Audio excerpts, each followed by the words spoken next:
नमस्कार दोस्तों, अपनी 100 वीडियो की श्रृंखला में मैं फिर आपके लिए आज एक नया वीडियो लेकर आपके सामने हूं और उम्मीद है कि जो वीडियोज मैं लेकर आता हूं पॉलिटी आईआर के छोटे छोटे इंटरेस्टिंग टर्म्स को लेकर वो वीडियो आपको पसंद आते होंगे।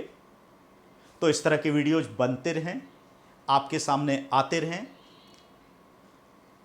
तो इसके लिए ज़रूरी है दोस्तों कि आप मेरे channel YouTube channel M Kumar's academy को लाइक कीजिए, सब्सक्राइब कीजिए और पसंद कीजिए वीडियोज़ को। तो चलिए 100 वीडियोज़ की श्रृंखला में फिर एक नए वीडियो पर आज बात करते हैं। राजनीति विज्ञान कॉन्स्टिट्यूशन के एक नए शब्द को सीखते हैं और आज के वीडियो में जिसे हम जानेंगे वो कॉन्सेप्ट है प्रोटेम स्पीकर। प्रोटेम स्पीकर या अस्थाई अध्यक्ष। अस्थाई अध्यक्ष, प्रोटेम स्पीकर या अस्थाई अध्यक्ष। और यदि आप भारत की चुनावी राजनीति से परिचित हैं तो जब भी लोकसभा के चुनाव होते हैं या फिर किसी राज्य में विधानसभा के चुनाव होते हैं तो चुनाव के बाद यह शब्द चर्चा में आ जाता है। अभी बिहार विधानसभा के चुनाव की तिथि की घोषणा हो चुकी है, तो जब बिहार विधानसभा के चुनाव होंगे तो फिर यह शब्द प्रचलित होगा कि चुनाव के बाद कौन बनता है प्रोटेम स्पीकर। जब लोकसभा का चुनाव होता है तो चुनाव के बाद फिर यह शब्द प्रचलित होता है कि प्रोटेम स्पीकर। तो आइए देखते हैं कि प्रोटेम स्पीकर क्या होता है। दोस्तों, यदि हम प्रोटेम स्पीकर शब्द की बात करें तो प्रोटेम स्पीकर, ये जो शब्द है प्रोटेम, प्रोटेम लैटिन भाषा का शब्द है। प्रोटेम शब्द लैटिन भाषा का है और प्रोटेम का शाब्दिक अर्थ होता है for the time being. Pro tem Latin भाषा का शब्द है और प्रोटेम का शाब्दिक अर्थ होता है फॉर द टाइम बीइंग, मतलब थोड़े समय के लिए। और इसीलिए प्रोटेम को जनरली हम लोग जिस शब्द के नाम से जानते हैं वो है टेम्पोरेरी। और इसीलिए जब हम प्रोटेम स्पीकर की बात करते हैं तो इसका मतलब है टेम्पोरेरी स्पीकर, और हिंदी में इसी को हम कहेंगे अस्थाई अध्यक्ष। तो आइए जानने का प्रयास करते हैं कि अस्थाई अध्यक्ष या प्रोटेम स्पीकर क्या होता है। प्रोटेम स्पीकर से तात्पर्य एक ऐसे पद से जो जब भी केंद्र में लोकसभा का चुनाव हो और जब भी किसी प्रांत में विधानसभा का चुनाव हो तो वह पद अस्तित्व में आता है और फिर थोड़े समय के लिए अस्तित्व में रहकर खत्म हो जाता है। अभी आपने सुना होगा कि ये जो लोकसभा का चुनाव हुआ तो वीरेंद्र कुमार प्रोटेम स्पीकर थे, लेकिन आज वीरेंद्र कुमार एक सामान्य एमपी है। तो आइए जानते हैं वो क्या मसला है। जब भी चुनाव होते हैं, और ध्यान रखना है कि लोकसभा या विधानसभा के संदर्भ में बात है, यह राज्यसभा और विधान परिषद पर लागू नहीं होता है क्योंकि उसके सभापति स्थायी होते हैं और सदन भी स्थायी है। तो जब भी लोकसभा या विधानसभा भंग होती है और नए चुनाव होते हैं और नई लोकसभा या विधानसभा का गठन होता है तो केंद्र में राष्ट्रपति या फिर राज्य में राज्यपाल, जैसे बिहार में यह काम बिहार का राज्यपाल करेगा, केंद्र में यह काम राष्ट्रपति करेंगे। तो जब भी नई लोकसभा का गठन होता है चुनाव के बाद तो लोकसभा के नव निर्वाचित सदस्यों में से वरिष्ठतम सदस्य को, सीनियर मोस्ट मेंबर, ध्यान रखना है, वरिष्ठतम सदस्य को राष्ट्रपति प्रोटेम स्पीकर नियुक्त करते हैं। तो प्रोटेम स्पीकर की नियुक्ति राष्ट्रपति द्वारा की जाती है और वह वरिष्ठतम सदस्य होता है। यहां पर ध्यान रखना है कि ऐसा कोई संवैधानिक प्रावधान नहीं है जो वरिष्ठता की बात करता हो, लेकिन एक परंपरा है। तो परंपरा अनुसार वह वरिष्ठतम होता है और इसीलिए इसका समय समय पर उल्लंघन भी होता है। कई राज्यों में हमने देखा कि इसका उल्लंघन, कर्नाटक में, महाराष्ट्र में, तो राज्यों में इसका उल्लंघन भी होता है। चाहे वरिष्ठतम सदस्य नहीं बनाए जाते, बट परंपरा यही है कि वरिष्ठतम सदस्य को बनाया जाए। तो नवनिर्वाचित जो सदस्य है उसमें वरिष्ठतम, और ध्यान रखना वरिष्ठतम का मतलब आयु की वरिष्ठता नहीं है। वरिष्ठता का तात्पर्य है कि सांसद के रूप में वो उसने सबसे ज्यादा समय सदन में गुजारा। तो वरिष्ठतम सदस्यों में से जो सबसे वरिष्ठतम है उसे राष्ट्रपति प्रोटेम अध्यक्ष नियुक्त करता है। प्रोटेम अध्यक्ष को राष्ट्रपति शपथ दिलवाते हैं। ध्यान रखना है कि प्रोटेम स्पीकर को राष्ट्रपति नियुक्त करते हैं और उसे राष्ट्रपति ही शपथ दिलवाते हैं। प्रोटेम स्पीकर थोड़े समय के लिए होता है, कितने समय के लिए होता है वो देखेंगे, लेकिन वो जितने भी समय के लिए होता है उतने समय के लिए उसे अध्यक्ष के सभी शक्तियां, विशेषाधिकार सब कुछ प्राप्त होते हैं। तो भले ही वो 5 ही दिन के लिए हो, लेकिन 5 दिनों के लिए वो एक फुल फ्लेजेड स्पीकर की पावर्स रखता है।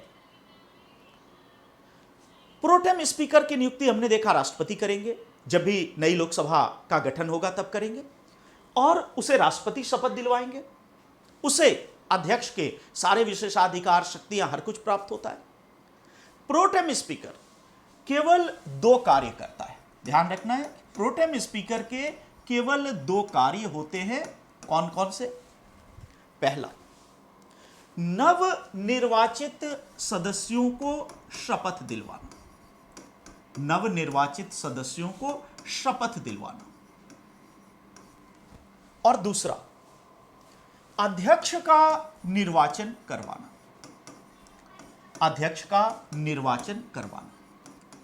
तो दोस्तों, प्रोटेम स्पीकर केवल 2 कार्य करने के लिए बनता है। 2 कार्य उसके फिक्स है। पहला, कि जो सदस्यगण हैं उन सबको शपथ दिलवाने का कार्य कौन करता है? Pro tem speaker. प्रोटेम स्पीकर सारे मेंबर्स को शपथ दिलवाता है। जैसे वीरेंद्र कुमार प्रोटेम स्पीकर थे तो लोकसभा के सारे सदस्यों को उन्होंने शपथ दिलवाई, और जब शपथ ग्रहण हो जाता है उसके बाद अध्यक्ष का निर्वाचन, लोकसभा के अध्यक्ष का निर्वाचन भी प्रोटेम स्पीकर करवाता है। उस समय तक पीठासीन अधिकारी प्रोटेम स्पीकर है, चेयर पे वो बैठा है।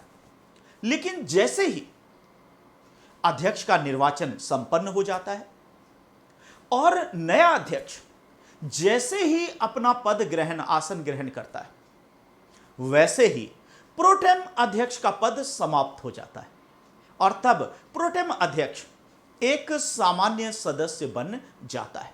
यदि आपने इस बार का चुनाव के बाद का वो समारोह देखा हो तो सब कुछ समझ में आ गया कि वीरेंद्र कुमार, जो मध्य प्रदेश में टीकमगढ़ से 7 बार लोकसभा के सांसद थे, उन्हें प्रोटेम स्पीकर राष्ट्रपति ने नियुक्त किया। यद्यपि यहां भी हमने देखा कि वरिष्ठता के नियम का उल्लंघन किया। मेनका गांधी 8 बार चुनाव जीत चुकी थी और senior most member Maneka Gandhi थी, फिर भी वरिष्ठतम को किया जाता है तो कई बार परंपराएं तोड़ी जाती है।